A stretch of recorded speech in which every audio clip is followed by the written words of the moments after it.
Welcome to Nach Simanim. I'm Jacob Thomas, and today we will be learning Shmuel Bet, perek Chaf Bet, which begins David's song of deliverance from internal revolts, which is also repeated in a very similar style in Tehillim, in which we get the difference between Magdil in benching and Migdal.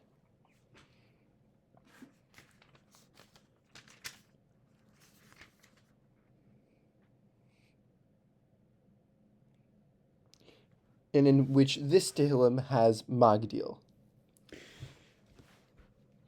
So we have this glorious poem of thanksgiving to God that is also a prophetic song that reflects David's journey through life from many different enemies, from lots of pain, lots of destruction, but also deliverance from God, from the relentless pursuits of Shaul. We have David using metaphors from his years in hiding in order to describe his relationship with God, saying that Hashem is my rock, Hashem is my fortress and my deliverer. He is strong, he is sturdy, and he will protect me. God is a high tower, it is his refuge, it is his horn of salvation, where he recognizes that no physical structure will be of use if not for God, that actually truly protects him and puts him in a high place, and then make sure he is safe. That when there's times of death and destruction, David calls to Hashem, and it reaches God, because God listens to us, and uses highly poetic imagery of Hashem making the heavens move and thundering from above, creating lightning and thunder to scatter his foes, drawing David out from the deep, protecting him. We then have David proclaiming that Hashem rewards him according to his righteousness and cleans his hands from his sins, and for he has guarded the ways of God and has avoided wickedness. He concludes with a shira, with an eternal pledge to give thanks to Hashem among all the nations, and celebrating the immense chesed, kindness, that is shown to him, the king, and that will be shown to David's descendants. As a recap, we have the Song of Praise, where David creates his epic shir of showing Hashem, saving him from his enemies. We have the metaphors of safety, where Hashem is described as a rock, as a shield, as a high tower, in a poetic, symbolistic way.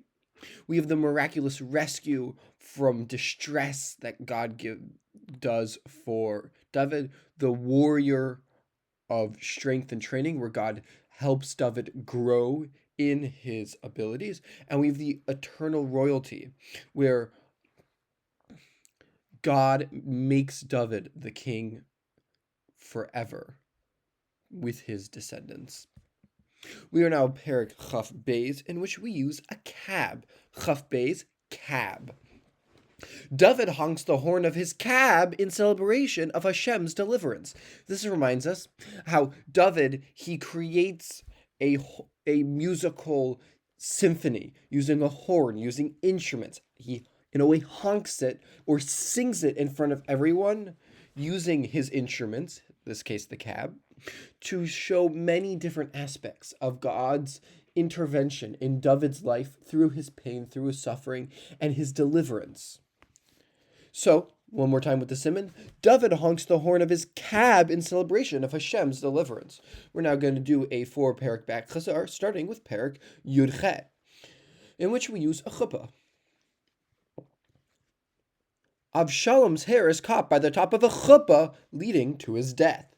This reminds us how Avshalom starts the war with David. David stays back, sends his soldiers. In the process of the war, Avshalom is riding a donkey. His hair gets caught in the tree, and his donkey keeps on running. Yoav then kills him and sends messengers back to David, who is completely sad and mourns the death of his son. Now, perek Yud Tet, in which we use a yacht. David returns to Yerushalayim on his yacht, regaining his status as king. This reminds us how Yoav comes to David, tells him, "Stop crying, or else you're going to offend the people that just saved your life." David stops crying. He comes in and is brought back to Yerushalayim, rewards the people who helped him, and there begins a tension between David, the tribe of Yehuda, and the rest of the 10 tribes. Perek Chaf, in which we use a cafe. A wise woman stops the angry cafe customer from rebelling. Or you could do, the wise woman stops the angry man from destroying the cafe. This would remind us how the tension started by Shimei continues. David sends men to try to stop him because he is taking the hearts away from all Bnei Israel, creating another rebellion like Avshalom. He goes to the city, in which then a wise woman comes saying, "Why are you going to destroy this entire city for this one man? Let's get this one man, we'll give him to you, and we'll save the entire city," which they do. So now perek Chaf Aleph, in which we use a car, because Bostonians pronounce car as ka. Ritzbah places the dead bodies in the trunk of her car to guard them. This reminds us how there was a famine. David asks God, "Why is this famine?" God tells him it's because of how Shaul killed Gibonim. Then David asks to the Gibonim, "What should I do?" The Gibonim answer that, "Give us the blood of a few of David's descendants." Of Shaul's descendants. So David gives a few of Shaul's house to the Gibonim, who kill them, and Ritzpah, the mother of some of these kids, guards them day and night, fending off scavengers, animal scavengers, who would eat and destroy the bodies. We're now going to do a 10-question pop quiz. In which year does a 3-year famine strike Israel because of Shaul's ancient sin against Gibon? Shmuel Bet, perek Chaf Aleph. In which perek does Achitophel hang himself after the fast attack military council is rejected by Avshalom? Shmuel Bet, perek Yud Zayin. Not a question here, but I'm going to add it. In which perek do we have David's song that he makes praising God? Shmuel Bet, perek Chaf Bet. In which perek does Avshalom stand at the city gate to charm citizens and steal the hearts of Israel? Shmuel Bet, perek Tet Vav. In which perek does Natan HaNavi convey Hashem's promise of an everlasting dynasty and kingdom to David? Shmuel Bet, perek Zayin. In which perek is Avshalom trapped by his thick hair in a great oak tree during the battle of Ephraim? Shmuel Bet, perek Yud Chet. In which perek does Ritzbah bat Aya guard the bodies of her son on a rock from harvest until the rain falls? Shmuel Bet, perek Chaf Aleph. In which perek does David stay behind in Yerushalayim and notice Bathsheba from his palace roof? Shmuel Bet, perek Yud Aleph. In which perek does an Amaleki bring Shaul's crown to David and falsely claim that he killed the fallen king? Shmuel Bet, perek Aleph. Shmuel Aleph bonus question. In which perek does Yonatan shoot arrows near a stone pile to signal David to flee Shaul's wrath?